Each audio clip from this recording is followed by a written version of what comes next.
So today the snow started finally melting. There was a lot of snow actually this morning, but it was just kind of the last final snowstorm, hopefully, for this round of snow. But once the snow was done, the temperatures had warmed up. Over here it actually was above freezing for the first time in over a week, which was really nice.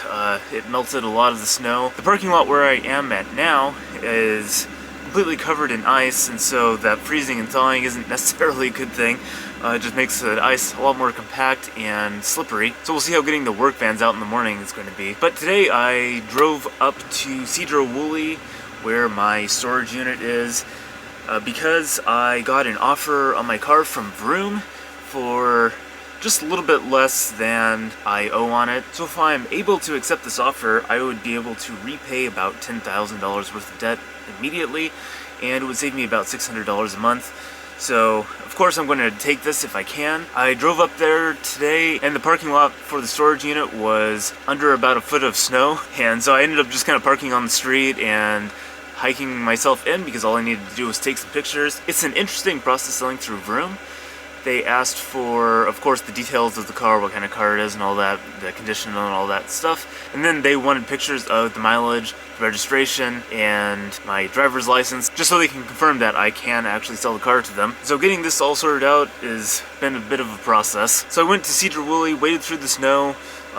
The lock on the storage unit door was all frozen, and so that took some hitting with a hammer basically to break it free. But once I was able to get into the storage unit, it only took a few minutes to get all the pictures I needed and go through the next step with Vroom. So at this point I've accepted the offer, I've submitted all the information that they need, and so the only things they need from me now, so they say, is they're sending me a mysterious FedEx envelope, which I have to return to them with whatever information they request. I don't know what that is because they haven't told me. And I also have to provide them with, I think the total ended up being something like $800 to finish off the payments because I'm still just a little bit underwater on the car. But the numbers are close enough that I can afford that $800 and get this car paid off, and then I won't have to pay insurance on it anymore and stuff like that. It's completely worth it for me to make this deal happen. Unfortunately, in the email they sent me, the FedEx package is supposed to arrive at my mailbox in Seattle tomorrow, and I don't know if I can actually get from Everett to my mailbox tomorrow. It's about an hour drive in good traffic, and the roads aren't entirely clear yet. So what I'm hoping will happen is I'll show up to work to take a route tomorrow, and then the same thing that happened to the drivers today might happen tomorrow, where they showed up and the owner of my company said that we weren't going to be out there delivering packages. We've had a lot of accidents and stuck vehicles over the last few days, and they don't want to deal with that anymore. So what happened this morning was people turned up for their routes. The owner called up, said, take them right back to the warehouse. We're not going to deliver this stuff, and you're going to get paid your 10 hours, and you get to go home early. So if something like that happens tomorrow, then I will be able to drive down and get this mysterious package that I have to return within 3 days, and I'll have plenty of time to sort out whatever paperwork they need. But if that doesn't happen, I'm not going to be able to get that package until next Wednesday, which is my next day off. Assuming, of course, that Monday and Tuesday I have a full days of work. And so you'll find out in just a minute later in this video exactly what happens. But until then, it's still my day off. It's dark out now, and I just wanted to show you a few things around the bus, some things that I've learned about what I need to do to get this bus really sorted out for cold weather. I don't think I'm going to be able to make a lot of changes this year, just because I'm keeping my budget super strict, really tight, so that I can actually just go on adventures. So if I have to be a little bit uncomfortable this year, that's fine, and deal with a few of these really annoying problems, you know, that's okay. It's gonna give me the funds to do other things. So that's the main reason why my bus is just so stripped down and basic. It's just I'm trying to put all my money towards paying off some of this debt, which will give me room in my budget to do other things like go on adventures that I can film and put up on YouTube. So the first thing that has been a little bit of an issue with the way I'm set up for winter here is the curtain that I put up. I put it up with magnets, but the magnets are just taped onto the cloth, and so that's really not ideal. I actually haven't had any problems with it. It's been staying up there just fine. but that tape is going to fall off at some point, and it's just a matter of time before that falls apart. I think it'll be okay for this winter, as long as I'm really careful and gentle with it, and I can always just keep on reapplying tape as I need to, but yeah, it's definitely not ideal, so that needs a little bit of work. I'm planning on getting a sewing kit. One of the good things my mother decided that I had to learn before I left the house when I turned 18 was I had to learn how to knit and sew. And so I actually know how to do both of those things. I'm definitely not an expert, but I can do it. So I just needed a fabric and some sewing kit. I can probably sew that stuff up. But that's outside my budget right now, so it's just going to stay the way it is, and it's not causing any problems yet. So it gets to stay. What is a little bit more problematic are the foam panels that I put up over my windows. So you can see the foam panels on that side are staying up just fine. They look almost as good as they did when I put them up. However, that's just because those foam panels are sitting on a little shelf, and for some reason they all just kind of stack up nicely and they fit so perfectly that they're just kind of pushed in there. So you can actually see behind me the foam panels on my back window. That's been a bit of a problem, but that issue is on all my other windows. So you can see over here, this foam panel which has fallen over. I'm actually not going to touch that, partly because I like having a little viewport, but also because the tape against the windows loses its stickiness when it gets down close to freezing. So anytime that I really need those panels in place because, you know, it's close to freezing, the panels fall off because the tape isn't sticky anymore. So I've been able to just kind of wedge them in place in general. So like those over there, actually that roll of paper towels is being very instrumental in keeping that entire setup up. If that paper towel were to move, those panels would just kind of slowly fall down. And you can see that one has fallen down. This panel that's covering the back window behind my pillow is completely fallen down, and I just put that up a few minutes ago. And I can put all these up and they'll stay up for a little while, but as the tape loses its stickiness because the panel is in place and doing its job of insulating, the panel will fall down and look like that. So of course the back window, which you could see before, that panel is kind of falling down. It is actually still covering most of the back window, which you can't really see from inside. It's doing something at least. Then over on this side, you can see where the top of that panel is. That should not be that low. The windows go almost all the way up to that wood beam right there. So for some of these panels, I think I can probably just like tape some magnets onto it or something, and then that would keep them in place. For a lot of these, the magnets won't really work because there's nothing magnetic for them to stick to. And my concern with using tape that will stick in lower temperatures is that it will be a little bit too adhesive and I won't be able to get those panels off again when it comes to summertime, or at least I won't be able to get them off without tearing a hole in the panel. The panels themselves actually are relatively fragile. Some of the other issues I've had are, as you can see, this piano is covered up by this blanket, and that has actually been a bit of an issue as well. And that's because the floors aren't insulated whatsoever, basically. And so on cold nights, like I've had this last week, I haven't been able to play piano. There haven't been any other videos of me playing piano, no piano music in the background, nothing. And that's because I can't play piano without dropping the temperature in the bus, and if I drop the temperature in the bus, I can't play piano because my hands will get too cold. I really need to put down some more insulation on the floor. So what I'm thinking of doing is getting some of those yoga mat tile things, basically like what I have already, just in, you know, those puzzle piece forms, and putting them all over underneath the piano as well as in the middle of the bus, and then I can actually have an exercise mat and use it as an exercise mat again.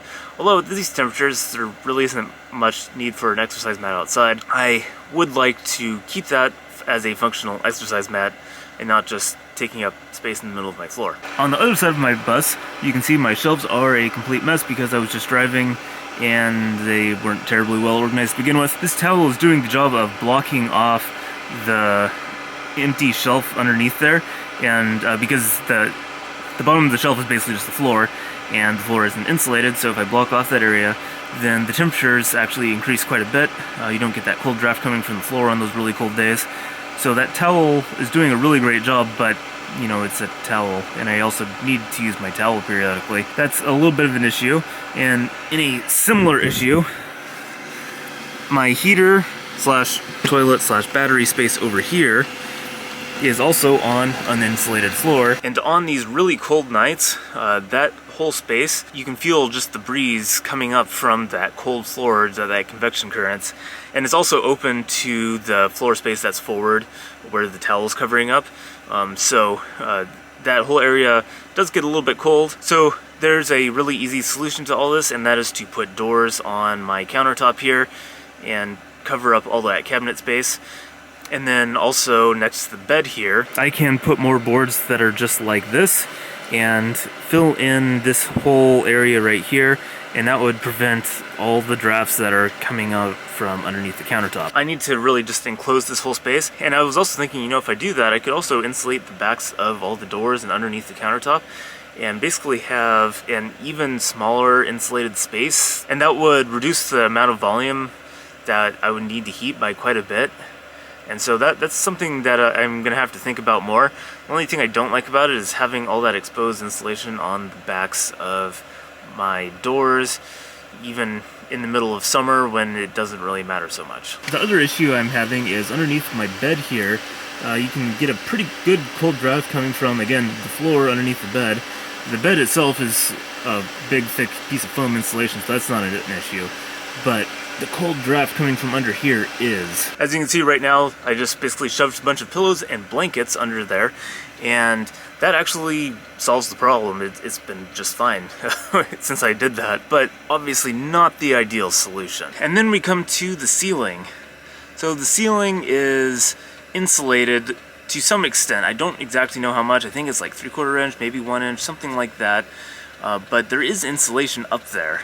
I think there are metal ribs that the interior metal paneling is riveted to, and those ribs are just going to transfer the heat straight to the roof.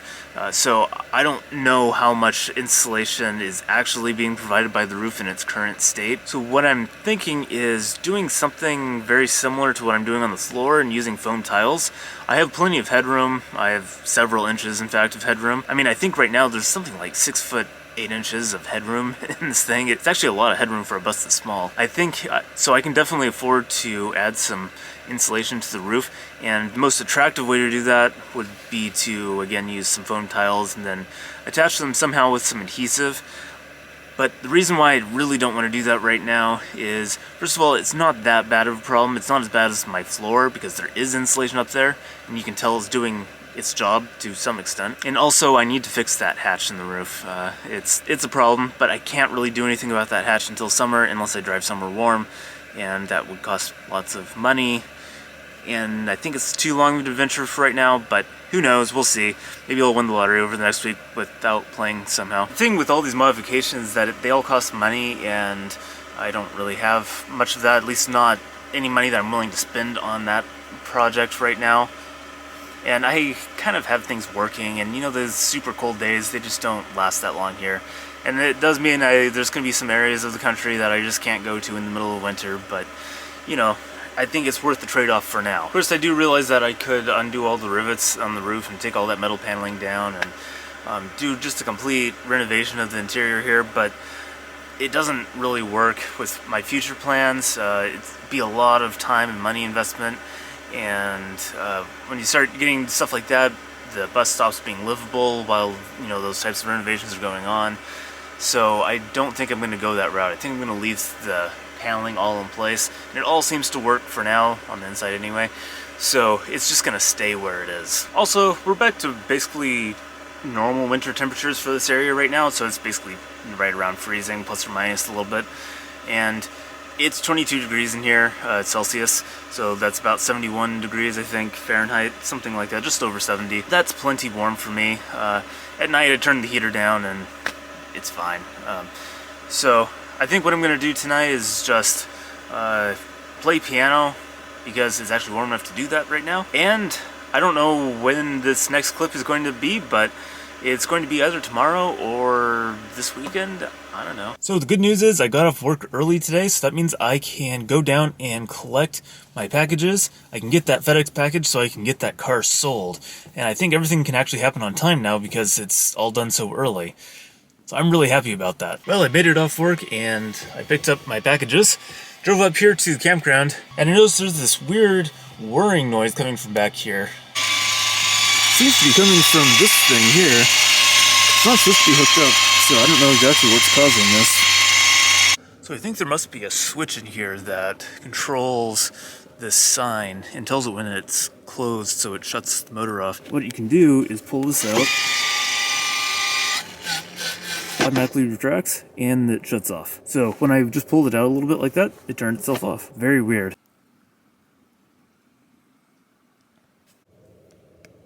Well, I got all cleaned up here, managed to shave a bit, and I plugged the bus in to the campground. I decided this time, instead of paying for the cheap spot, I would pay the extra $10 and get the power. I'm not sure the power is actually worth an extra $10 a night, but it is New Year's Eve, and I'm more than happy to not be running my generator tonight. I really needed to charge the battery anyways, so my battery is getting charged up, and I'm sure that'll be good. The other good thing is I can plug in my block heater tonight or in the morning, whatever works better for me, and I should have a lot easier time starting. So we'll give this a try. It's an interesting adventure. Probably not worth the $10, but you know, whatever. I also just happened to have a $10 bill laying around, so I could easily pay for the campground fee in cash, and so that's a good thing as well. But anyways, I need to open up some of these packages and see what I have. So I'm going to start with the FedEx package and see exactly what Vroom wants me to do. Alright, so here's the package. Okay, so these are just standard ownership documents, it looks like. That's really all it is. So this is just a document saying that I own the car and that I want to sell it to them. I read online that some people apparently were being asked to send them their keys, or at least one copy of their keys, their spare key or something. That doesn't seem to be the case here. That's really good news. All I have to do, all I have to do is just sign this document, make sure it's all filled out correctly, and then I can have my car sold. Even though that car was my home for a better part of a year, and my only vehicle for another year before that, it's definitely time that it needs to go, and I have the funding to do that. I have a great offer here, so I'm happy this all worked out. All I have to do is find a FedEx office that is open sometime in the next few days. I don't know exactly how quickly they need this back. Basically, all I have to do is return this within 2 days. It says within 2 days, and I assume that's 2 business days because 2 days, because it's Friday today and I have a weekend and there's no FedEx shops open on New Year's Day or on Sundays as far as I know. I'll have to double check that, but I think that's what they intended, was 2 business days. Okay, so here's some presents. I'm guessing these are things that I can probably use in the bus here, but these are from my family. I actually don't know who these are from. It's either my mother or my sister.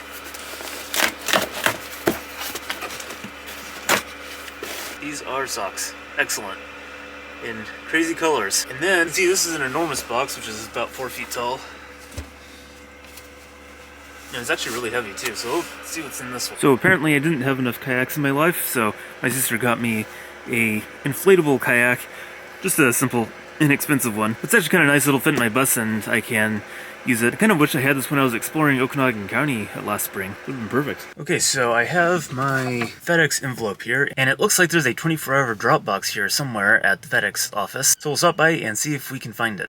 Well, that FedEx location doesn't seem to have a drop box, even though it says it does. It doesn't. So I'm going to go to a different location. There's actually one just a couple miles down the road here. It's part of a grocery store, so maybe they just pulled the drop box inside when people aren't around or something. I don't know. So we'll check out that drop box and see if it's any better. That Safeway over there doesn't seem to have an actual FedEx location. Unfortunately, it's just a drop-off, so you can leave it with the staff.